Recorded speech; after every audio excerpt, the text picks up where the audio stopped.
Our next guest, keep the applause going, keep it going, is Lyndi Cherian. She's half of a duo. Thank you.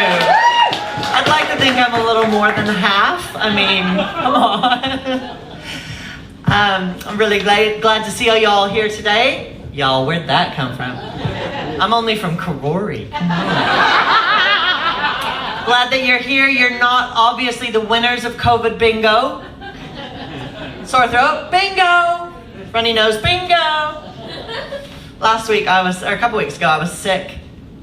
My uvula was long, and so I wrote this song. You thought I would go on, but you would be so wrong. That's all there is. There were a few lasting effects of COVID in our household, though. We have a 3-year-old. Designer dog. And I do have a lasting phobia. It's called hygienophobia. The fear of running out of toilet paper. Lately, I've also realized that I'm on the spectrum. I should have known that I was on the maternal spectrum. I have 5 children. I mean, the signs were all there. I don't know how I missed it. I mean, I throw dinner parties, I bake cakes, I get taken for granted. And you know, I used to make my favorite for dinner, disappointment. But since then I've learned, and I make everybody else's favorite, reservations. And part of being on this maternal spectrum, I just can't wait to be a MILF. A mother-in-law, finally! I'm not really holding out hope, actually. Oh, well. So, speaking of reservations, last night somebody was in the audience, a famous midwife. So after, being on the spectrum, I want everybody else on the spectrum too. So I'm trying to get everybody onto that maternal spectrum by helping them become mothers, being a midwife.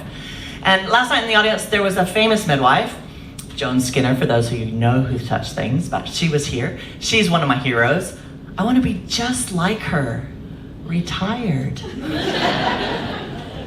Midwives are curious because unlike Bryce, their avoidance of porn isn't because of the font. Ours is because that's just taking our work home with us.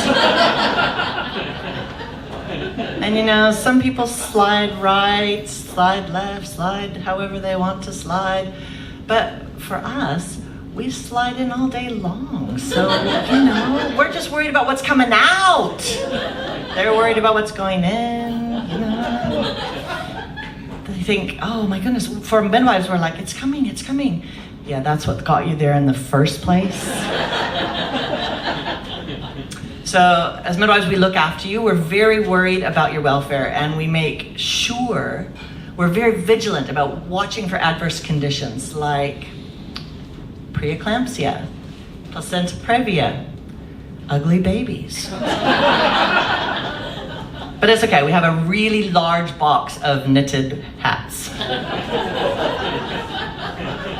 See, babies and over 50s, we kind of have some similarities. Our bodies change a lot. There's a whole kinds of different things going on for us. My waxer,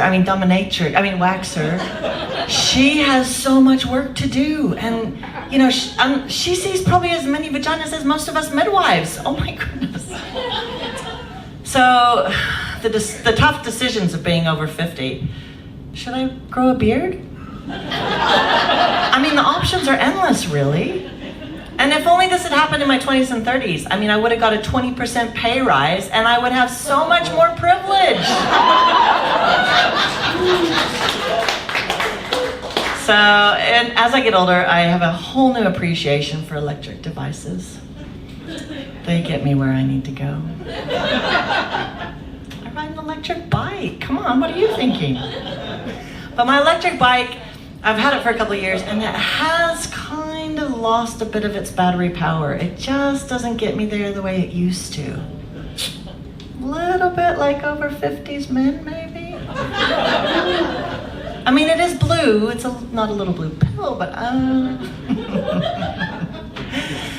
So, yeah. I am very excited Wednesday at San Fran. Thank you. You've been lovely.